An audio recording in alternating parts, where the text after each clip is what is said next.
White House. We can be louder. Make Trump hear ya.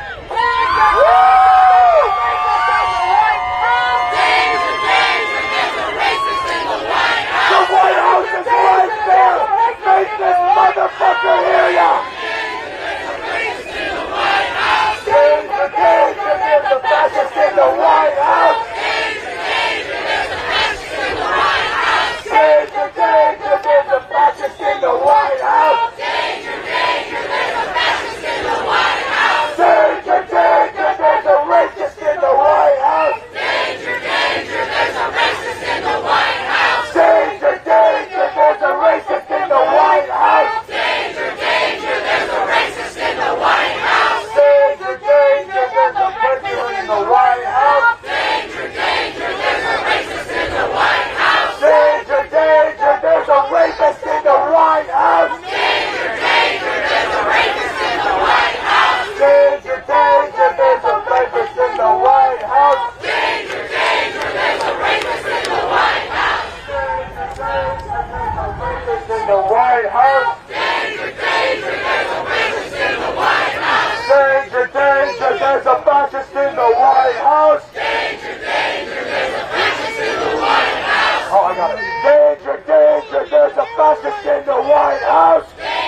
Our streets! Whose streets? Our streets! Whose city? Our city! Whose city? Our city! Whose country? Our country! Whose country? Our country! Whose land? Whose land? You are so fast, and that is not your fault. You would beat me in a race. Okay, you can keep on moving, just walk a little bit slower. You're some motivated motherfuckers, so let's slow it down just a bit. How's that sound? How's that sound?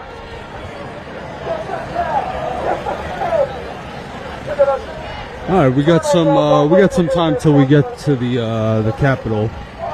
So let's try and get in the crowd, do some interviews, talk to some people, find out why they wanted to come out today.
justice! No peace! No justice! No peace! No justice! No peace! No justice! No peace! No justice! No peace! No justice! No peace! No justice! No peace! No justice! No peace! No justice! No peace! Impeach! Justice! My name's John. John, I'm Gina. Gina? Yeah. Nice to meet you. Nice to meet you too. So, I see here you have the articles of impeachment. Kind of talk about your sign and why you felt it was important to be out here today. Oh, because this has gone on long enough. Al Gore brought the articles of impeachment a long time ago, and nobody is standing with him, and the Democrats need to get behind him. And I watched him do another speech about bringing another impeachment up before Christmas. So that needs to happen, and Trump needs to get impeached and convicted. What are some of the most outrageous, unconstitutional things Trump has done so far that would warrant that impeachment and removal? What hasn't he done? He's done so much. Fraud, he's making so much money off of it, war crimes, not following the Constitution, not giving people due process, just doing whatever the hell he wants to do. Let's go now! And do you think Democratic leaders besides Al Green are doing enough in this moment to stop the rise of fascism? No, I don't think so. I think they're trying, but I don't think that they all should be signing up. There's only 80 Democrats that are for impeachment. Now that's a problem, right? Yeah. What would be your message to Trump voters who voted for him thinking he would lower the prices, make their lives better? What would be your message to them? I don't really understand how they believe anything that comes out of that man's mouth. But if they want to come on the right side of history, I welcome them with open arms. Thank you very much, Tina. Have a good day. Thanks,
We want a flavorful America, full of colors, full of flavors, full of public education, heaven forbid. That's why we're here. We want to impeach and remove Donald Trump. We want history to stop taking out of our schools. We want it back. We want America back, and we will get it back, but we need more people. This ain't enough. Thank you for your attention to this matter. Come with us.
Yes, that is a Christmas tree riding a bike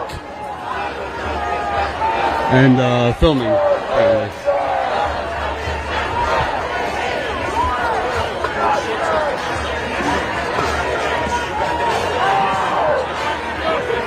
Everybody try to stay in the street. If you're in the rally, try to stay in the street, please.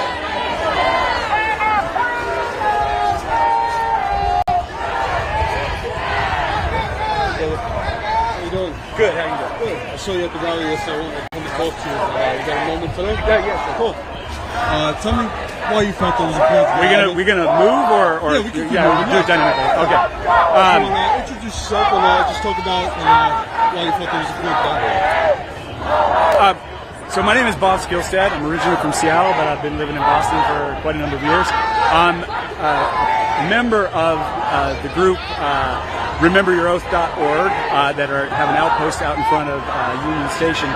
And Jolly, Good Ginger, USMC, Angry Veteran, Defenestrans, and Jolly.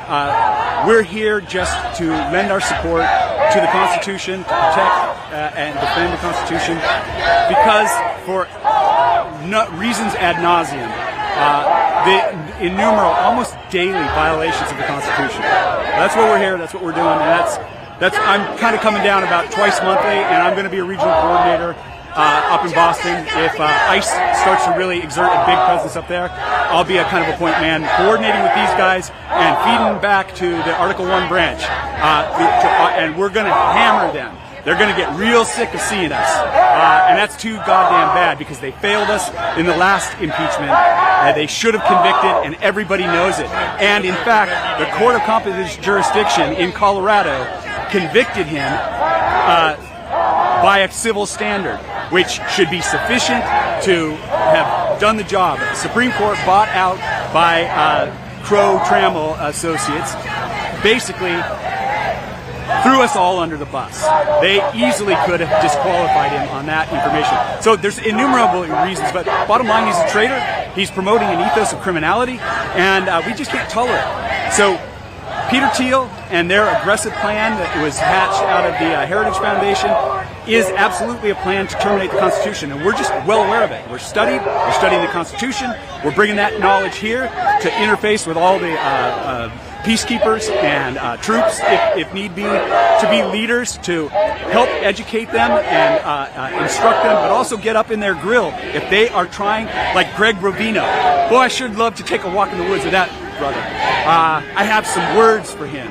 But in any event, the veterans are rising, and I'm super proud of their involvement, and I'm really proud of my DC Union gang hanging out in front of Union Station.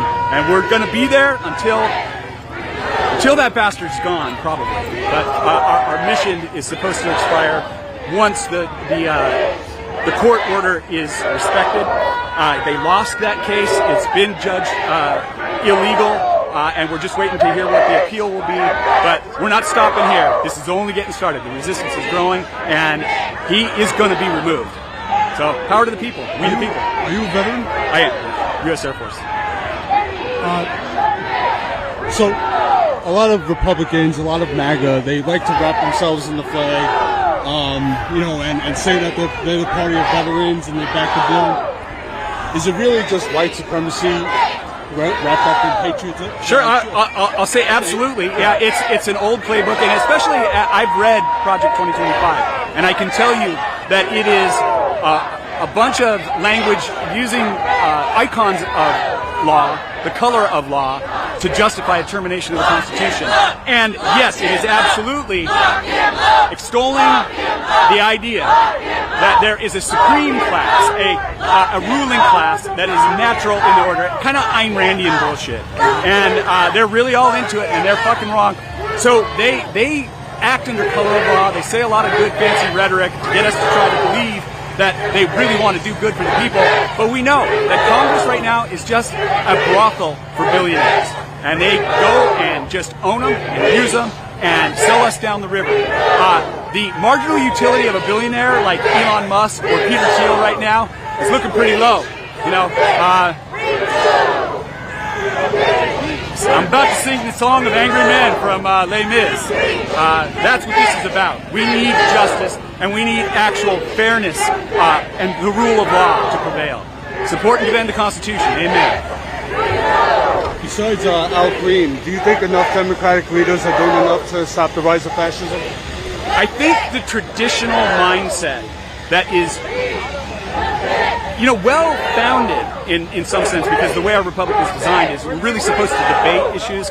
We're really supposed to, bring our thesis, antithesis, and derive some kind of synthesis that as a higher utility, because of the fact that we talk like grown-ups and we hash things out and we did horse trading. But it doesn't really work when the system is essentially rigged from within. And we really need to stop that. I believe that there is a new day in America.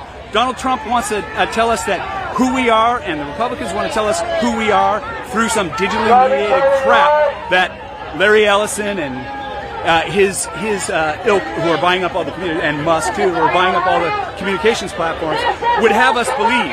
But at 1 degree of separation, when I'm here talking to my fellow veterans and my fellow citizens, they got the wrong polling, and we're here to prove it. And this movement is growing. It is nascent, and they're going to hear us. And the call for liberty to ring across the country is loud and strong, and they're going to get the message. And, look, Trump has moved the Overton window of what is normal, what is legal, because he relies on no sort of discernible standard of evidentiary testing or vetting. The reason we have a presumption of innocence is we expect that fairness and rules of criminal procedure guide the process, so that you can't have hearsay and you can't have the kind of shit he throws out just randomly without unsubstantiated. Like he says that sitting legislators in the Article I branch are guilty of treason, punishable by death, What an idiot. He's such a fucking moron. I don't think he understands that the Article 1 branch has war powers authority. They have the power to modify the UCMJ itself. That is the rule under Article 1 and Article 3 that sets the standard for what soldiers, sailors, airmen, guardians, and all have to do. And they have to respect Article 92. Article 92 of the UCMJ says they must not disobey lawful orders, and they must disobey unlawful orders. And to remind them, as the branch that has war powers authority, not the president, which he seems to think he does, because he's using this term, unitary executive. Well, it's a convenient taking away the boogeyman effect of what a monarch is. Unitary executive, that is a monarch.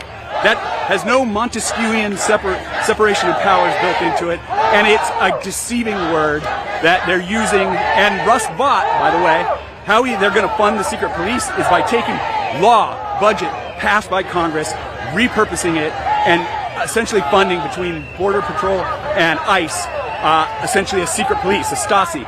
And they're going to get a real audit from the people, a real vote. Us in the street, up in their grill. Our numbers are way bigger. I mean, I don't know, there's like 800 billionaires in this country. Right now, they are disutilitarian. They're looking really unhelpful to a society. Bill Gates, he's got a good model for being a billionaire. Peter Thiel and Elon Musk, I need them to leave the country. I need them to go back to South Africa. Just fuck off and go to Mars. You know, I'm sick of it. We're all sick of it. So that's kind of where I stand. You know, I spent 2 months in Chicago covering all of Border Patrol and ICE, and what they're doing, and I was in Charlotte, North Carolina as well.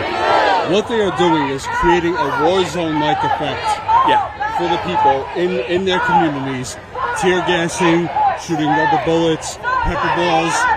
What would your message be to, you know, and these guys they always say, just doing our job, just doing what we're doing. Well, I would. So my response to that would be, we established long ago in Nuremberg, the Nuremberg trials, that just following orders is no excuse. You have to understand internally what that oath to the Constitution means, and just use your eyes, your ears, and your intelligence to understand what that document says. And because of Marbury v. Madison, that gives the judicial branch, from way back in our early history, essentially the power to rule what is legal. I would tell you that these guys and their tactics that you just described that are going on in Charlotte and everywhere they go are meant to provoke, because they're, by the way, if you read Project 2025, it reads like a blueprint with milestones, and you know, we're well on our way. Ultimately, it is a blueprint for a termination of the U.S. Constitution. It's clear, it's obvious, it's unacceptable, and they're about to get a major smackdown. And I mean that kind of in a metaphorical sense, but we're going to be using civil instruments, civil institutions. We're going to, effectively, look, I'm a Hamiltonian Federalist, but the thing I appreciate that the Jeffersonian camp gave us is the Bill of Rights, and in particular, a well-regulated militia. As Governor Westmoreland said, as Governor Westmore said, the governors of the several states are the commanders-in-chief of the National Guard in their state. They are the commanders-in-chief until such time, through legal modalities, that their forces are federalized. It cannot be done by fiat. That ruling is almost complete. We're waiting for that to be final. And once that's done, I'm going to lobby everybody in every state government to whether it's the state police, whether it's the National Guard, whether it's municipal cops, no cooperation with these assholes who are coming in. Greg Bovino, come for a walk in the woods with me, brother. I got a lot to tell you, but I can tell you this much. You keep doing your shit. You keep breaking the law like a Nazi fuck. We're coming for you, bro. And I'm not talking about illegally. I'm talking about under the rule of law. And remember, the Article 1 branch is the only branch that can authorize use of force. And you are an enemy of the United States. We're coming for you, bro. We're going to come for you legally and through the Article 1 branch. And if need be, every bit of power they have is going to be thrust upon you. You in particular, because you're a disgusting Nazi. and come and talk to me man to man.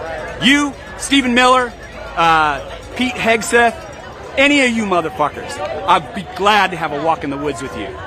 We'll see who comes out. Anyway. Everybody, I want to introduce you folks to the people that are really going to save this country right here. We have a representative of the Frog Army on site today.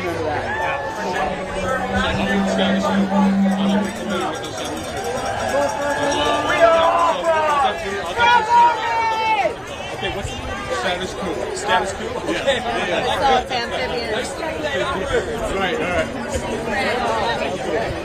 Well, thank you. Yeah, very nice to meet you, and good to talk to you. And thank you, by the way, for being the presence out there. Because I know, facial recognition. Find something happening where you've been. Pegasus, and they're all cool. I'm a deeply technical person. I work on chip scale clocks, medium clocks, the season YouTube that basically are the cornerstone of our digital economy. GPS, everything that we rely on. I understand that shit well. One of the reasons, a long time ago, I realized danger is coming is because I was just gonna say one of the reasons that I'm so convinced and was convinced probably for about the last 10 years that we were going to have a lot of outside agitators helping to split us along social fault lines is my understanding of atomic clocks, believe it or not, and how they are vital to our modern communications systems. I detected, and I actually made a case of this, and I reported it to the federal government, that people within my former company, they should have been vetted better, and because we were a third-tier supplier, even though we were dealing with all top secret organizations, to include the NIST lab here at the in DC that use a bank of our clocks. That's our military's time base, and it's vital. All modern weapon systems depend on it. And when I saw how much, I speak Chinese, I've studied Chinese culture, and I've been aware that we were on a collision course with them. So I understood that outside agitators were going to cause a problem. I had no idea how inside our system they really were. And the FBI has actually validated this. So I feel kind of validated in understanding that signal 10 years back. But here we are. It's not just them, though. It's a failing of our republic inside. And frankly, we're suffering from a little bit of affluenza. But I think the people are waking up. We know we got to get in here and make our voices heard. As Mamdani says, turn the volume up, because you ain't heard nothing yet. It's coming. Anyway, we'll see you around, brother. See you, Bob. Yeah, okay. All right, guys. Bob was awesome. All right, so we are just down the block from the Capitol building. That was scary.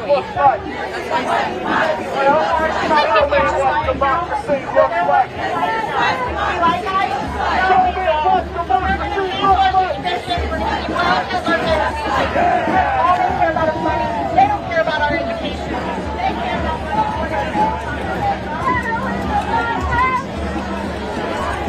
I'll give it to the cops.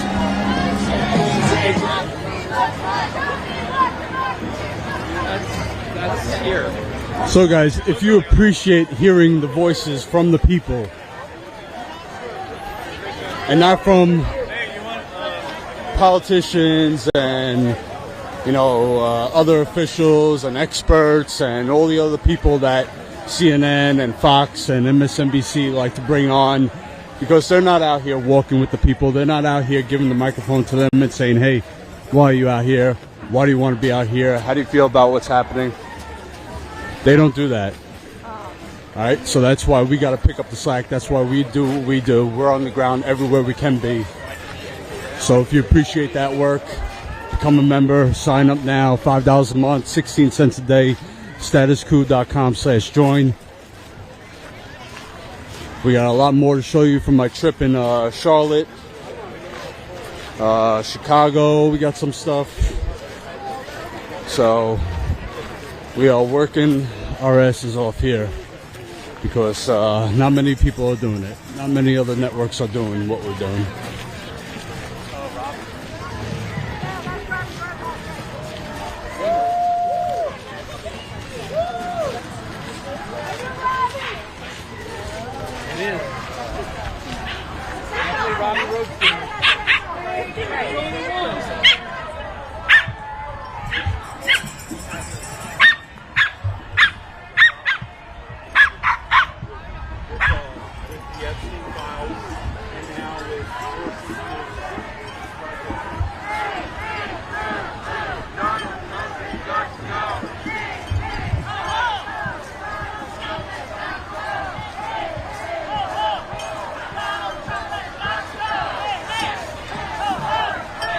Alright, so this is the walk that I took on January 6th from the Washington Monument back there.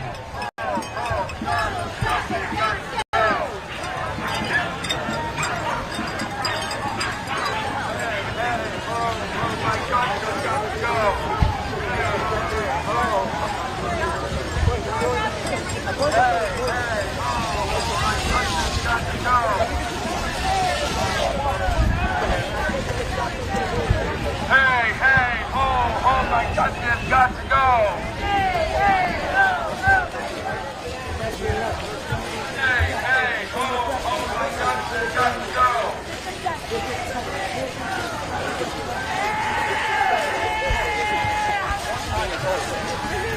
Impeach,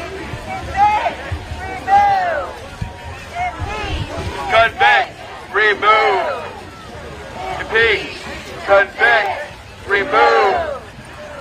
Impeach, convict, remove!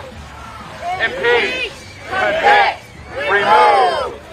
Impeach, convict, remove! Impeach, convict, remove! Impeach, convict, remove! Impeach, convict, remove! That was what all right, this is everybody.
All right, we got some new members. Welcome, new members.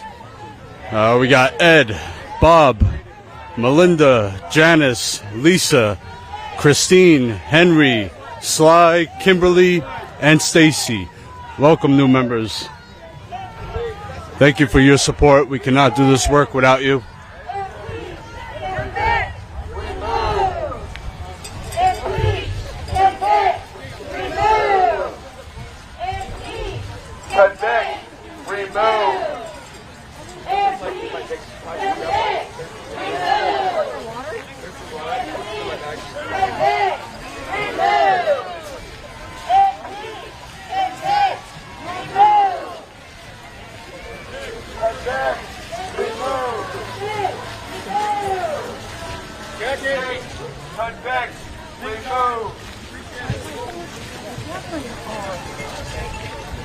Thanks, guys. Thanks for coming. March is over. Really appreciate it. Thank you. Thank you. Thanks all.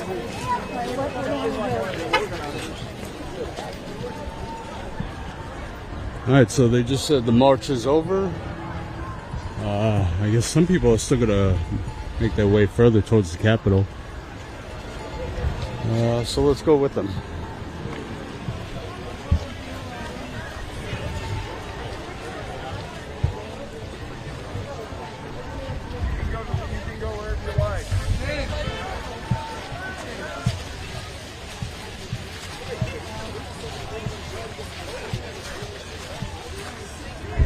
I'm having flashback, guys.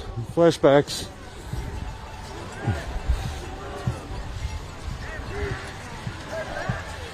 All right, let's see if I could, we'll get a little bit closer. I want to see how close they get onto the Capitol grounds. It looks like police are going to stop them there, at the end of the grass here. If you guys have not yet, head over to Union Spaces, or you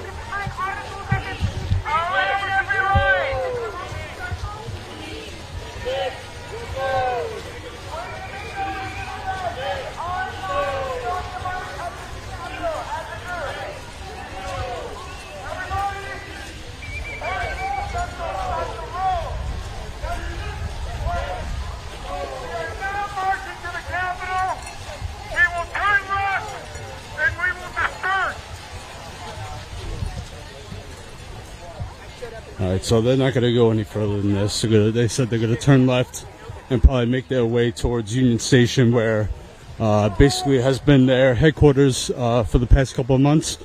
If you're ever in Union Station, in Washington D.C. and are in Washington Station, you can go check out their tent. You could go sign the articles of impeachment and just talk to the vets. They're always out there. We will not be marching to the Capitol. Please turn left at this road. Alright, so they are just going to march here and then that's it.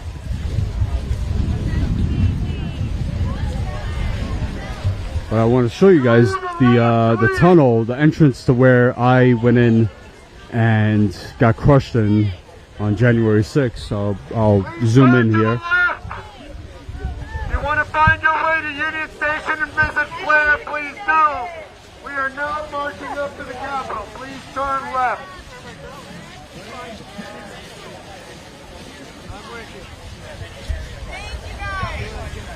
So the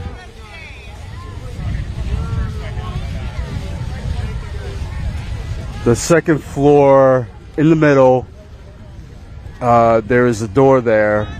That is the entrance and exit. That's the west side of the Capitol, and that is where the president-elect walks out during the inauguration. That's where they walk out of to get sworn in on that balcony. So that's where that happened. If you can see that, it is just above the fountain there. Second floor, the door right in the middle. Those gold doors, that is where I got crushed. Officer Daniel Hodges got crushed, and many other people.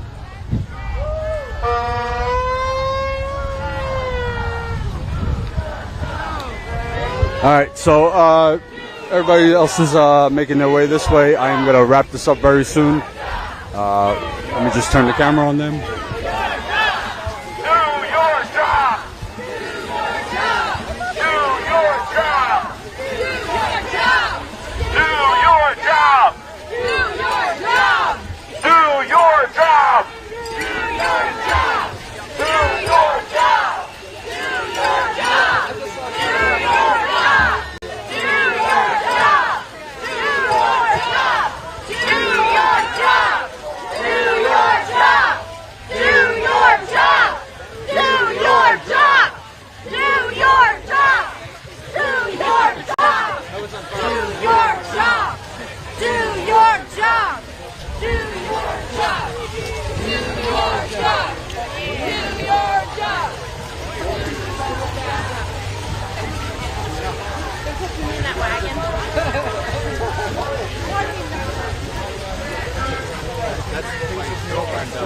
She's a hobby baker, but my God. You don't have to say a word.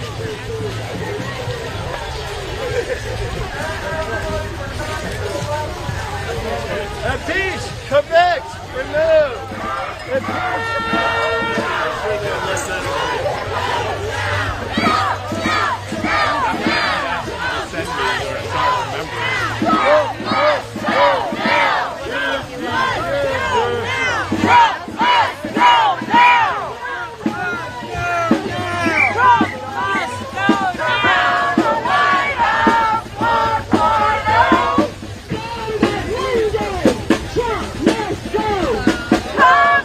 Monday!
get on the metro there. Oh, he's coming back. He's coming back. I'm trying to the front, bro. Not sure if you guys ever saw this. So this is the Department of Labor building. I forgot when they put this picture of Trump up. I think it was around Labor Day, actually. Because unlike the other guys, we are not assholes.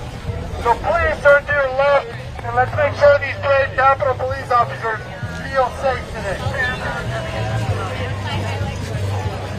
To the left! Everybody please turn left when you get to the sidewalk and head to Union Station if you would like to continue to hang out with us.